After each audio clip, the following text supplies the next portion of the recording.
Producciones Quinto Semestre presenta el psicoanálisis, desarrollo histórico y teorías. Para explicar el desarrollo de la teoría psicoanalítica a través de los tiempos, vamos a utilizar esta simple línea del tiempo que nos guiará a través de todo el proceso. El enfoque psicodinámico tiene sus raíces en el periodo de institucionalización de la psicología en Francia en el siglo XIX. Sin embargo, no fue fácil para esta ciencia en construcción entrar al prestigioso mundo científico. De hecho, en las tradicionales universidades francesas no fue aceptado su estudio, por lo que su enseñanza empezó a tomar forma en los grandes establecimientos que eran independientes de las formales universidades y que servían como punto de partida para nuevas ciencias no aceptadas por el tradicionalismo francés.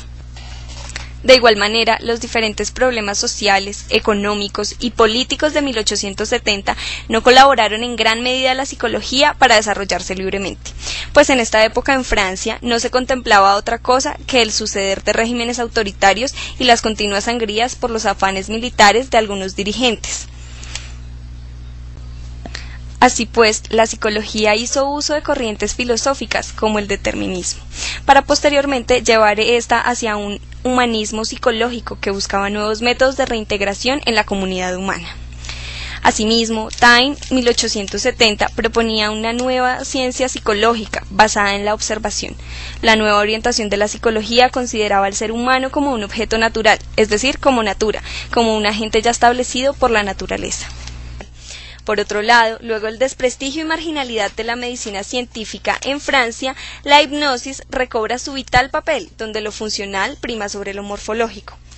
Ya en 1890, James, interesado por los fenómenos hipnóticos, dedicó a estos un capítulo de su obra, llamada Los Principios de Psicología.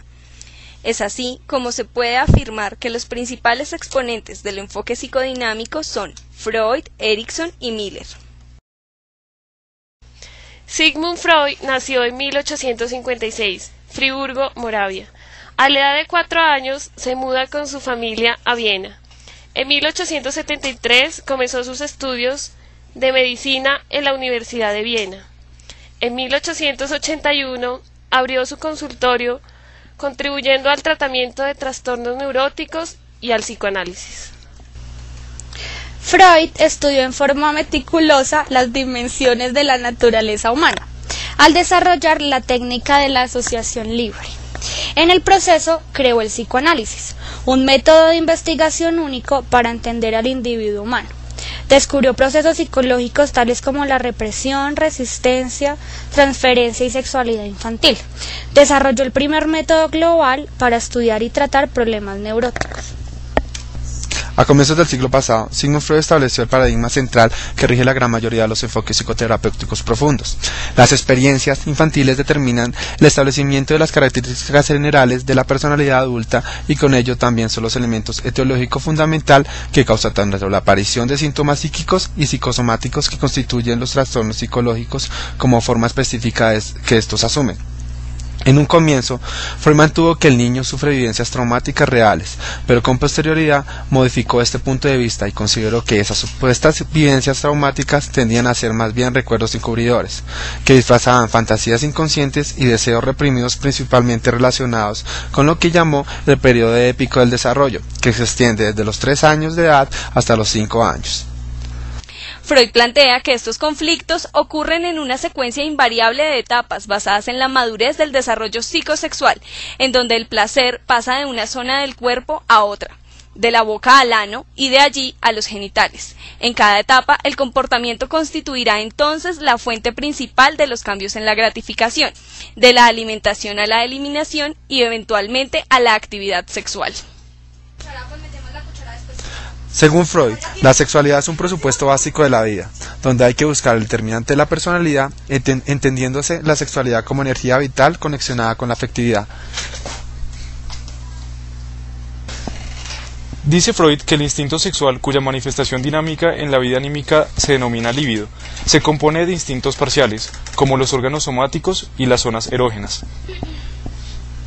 El primer estadio de la organización de la libido es el oral. Es la zona bucal la que desempeña el papel principal. La actitud infantil en las primeras fases de este estadio es pasiva y receptiva.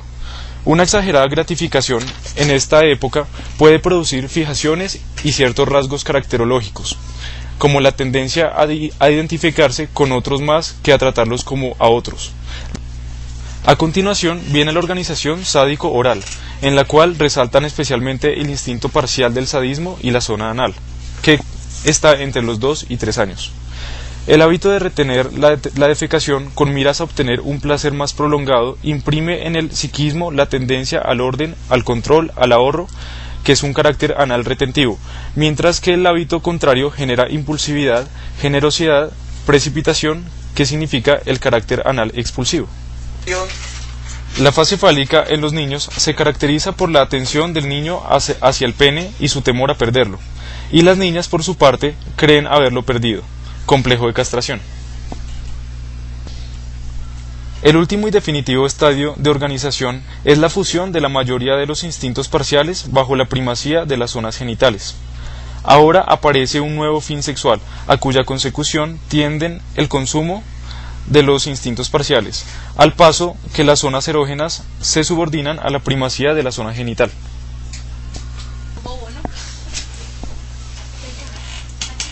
Consiste fundamentalmente en un grupo de ideas y sentimientos infantiles que giran alrededor del deseo de poseer al progenitor del sexo opuesto y eliminar al del mismo sexo. En los primeros años infantiles se constituye una síntesis de las tendencias sexuales, cuyo objeto es, en el niño, la madre.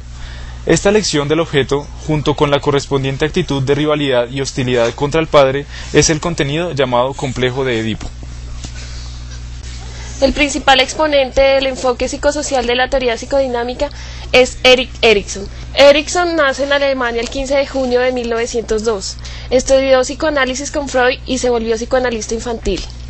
En 1993 emigró a los Estados Unidos, donde continuó sus estudios y presentó la teoría de desarrollo psicosocial.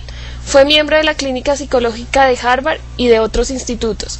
Murió el 12 de mayo de 1994 a los 92 años de edad. Su principal trabajo fue extender los estudios del contexto del psicoanálisis del desarrollo psicosexual hacia el contexto del desarrollo psicosocial del ciclo de vida completo de la persona, atribuyendo para cada estadio una crisis dialéctica.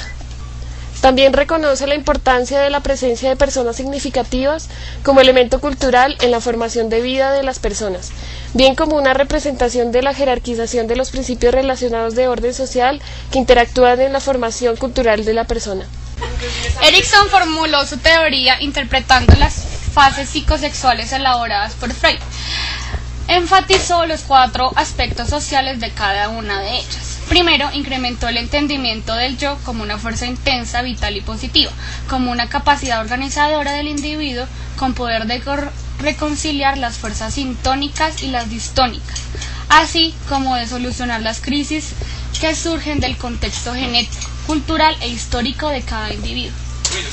Después, profundizó las etapas de desarrollo psicosexual de Freud, integrando la dimensión social y el desarrollo psicosocial. También extendió el concepto de desarrollo de la personalidad para el ciclo completo de la vida, de la infancia a la vejez. Por último, exploró el impacto de la cultura de la sociedad y de la historia en el desarrollo de la personalidad.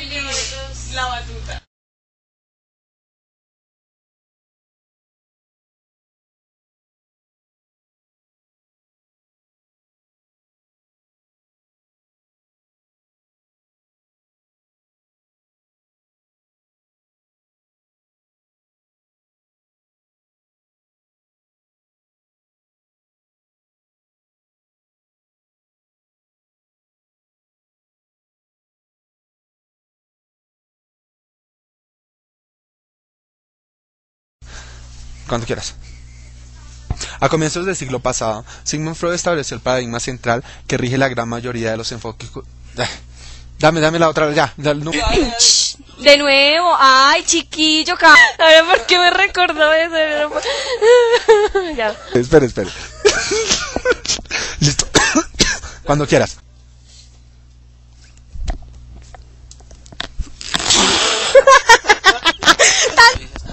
No mentiras, pues empieza a hablar. ¿Y yo cómo me doy cuenta que hundiste el botón? Pucha, ya lo había hundido.